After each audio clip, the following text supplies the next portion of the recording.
Time now for sports on 104.7 The Cave.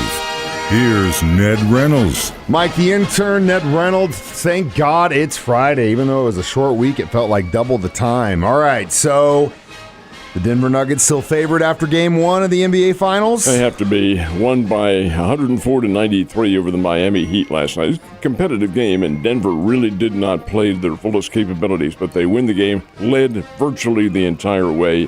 Nikola Jokic, his 9th triple-double of these playoffs. It's not the all-time record. It is for a single playoffs, but in regards to the entire playoffs, he hadn't been around long enough. But his 9th triple-double at 27 points, 13 rebounds, and 10 assists. That is absolutely amazing. Denver is a better offensive team than Miami. Miami had a great performance out of Bam Adebayo last night, but can't do it by yourself. He had no supporting role at all, and the Denver Nuggets take a 1-0-0 lead. They'll play again Sunday evening out in Denver.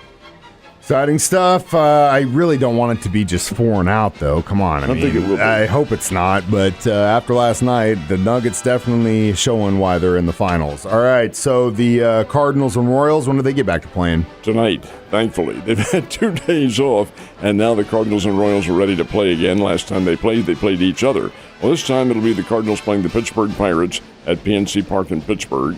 This should be a tough little series now. Pittsburgh's a lot better than they have been. They're still, in my opinion, not at the same level as the Cardinals, but we'll see. The Kansas City Royals are home to the Colorado Rockies up at Kauffman Stadium in Kansas City. Not exactly a big draw, but hey, the Royals are not a bad team, folks, and playing a whole lot better baseball. So both teams back in action tonight and will be for the foreseeable future.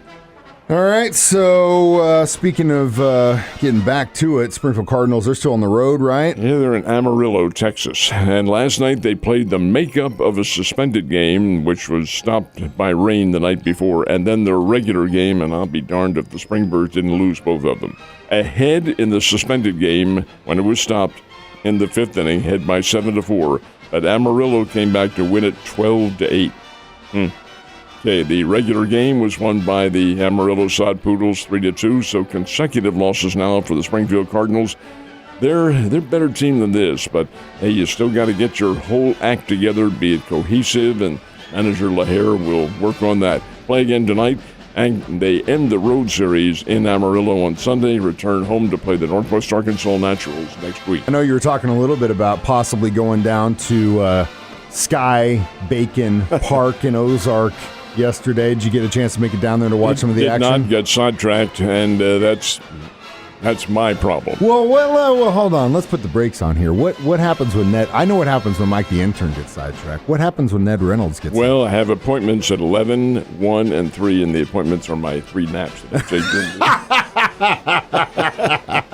take. All right, well, those are completely different sidetracks. All right, so back to what we were talking about. I am just kidding. Who won the crowns yesterday? Well, there were 2 of them, classes 3 and 4, and while we talked about this yesterday, Licking really technically is in the KY3 viewing area, probably not here for the Cave, but Licking up in Texas County won their first state title in baseball since 1988 it was. Defeated North Callaway 3-1, scoring all 3 runs in the 2nd inning, so Licking is the Class 3 state champion. Class 4 matched John Burroughs from St. Louis against Springfield Catholic. The Burroughs team is very good.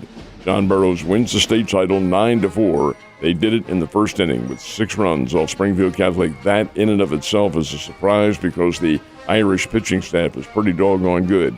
Did not play to that effect last night, and John Burroughs wins the state title 9-4 over Springfield Catholic. 2 more tonight and tomorrow. The season comes to an end tomorrow night. This is classes 5 and 6. The Ozarks has 2 representatives. Class 5 will be Webb City, and Class 6 will be Nixa. And both those teams will play in the semifinals today. That's the end of the state baseball championships for this year. They'll be back again at Sky Bacon Stadium, assuming it still has that name, next year, and then the year after that. $20 million memorial tournament is underway. That is a hell of a purse, my guy. It is the top purse in all of golf, and the PGA has extended that to several other tournaments. $20 million means for the winner about $4.5 million. $4.5 million over a weekend.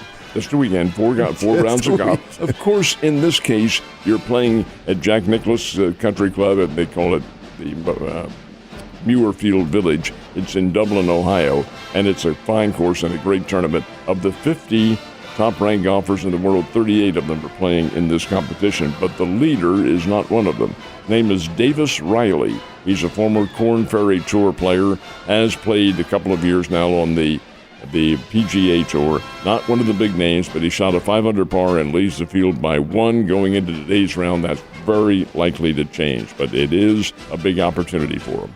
We don't talk much about the NCAA women's softball teams, but World Series is underway, so we got to mention it. Who's favored going into this Oklahoma. thing? Oklahoma's the defending national champions. They've won 6 national champions. And, Mike, yesterday they beat Stanford by a score of 2-0.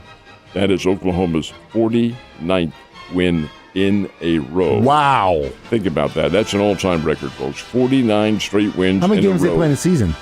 Oh, well, that's their 54th win overall. Yeah, okay, so wow. They're allowed to play 56 on a regular schedule. And then, of course, the tournaments after that do not count. But Oklahoma wins 2-0, 49th straight win. Now, this is the opening. College Softball World Series is played in Oklahoma City. It's right down the road here. And for Oklahoma, it's a home field advantage because Norman is only about 10 miles away. So they go right back to their campus and sleep in their own dorms, while all the others, they have to get hotel rooms and all this sort of thing. The other 2 winners yesterday were Tennessee and Florida State. The 4th game on the opening schedule was suspended until later on today because of it was running long into the evening. So they suspended it, and then they'll play that one today, and then more competition. But I want you to think about that. That's 49 straight wins. Crazy. And this is I find this to be extremely interesting. College football record for straight wins in Division I is 47, also held by Oklahoma. Oh, wow. That's a crazy fact. But back to the women, that's a huge accomplishment, and my dad would call those ladies starch-fed. That is for sure. Ned, you have a great day, and I will see you on Monday.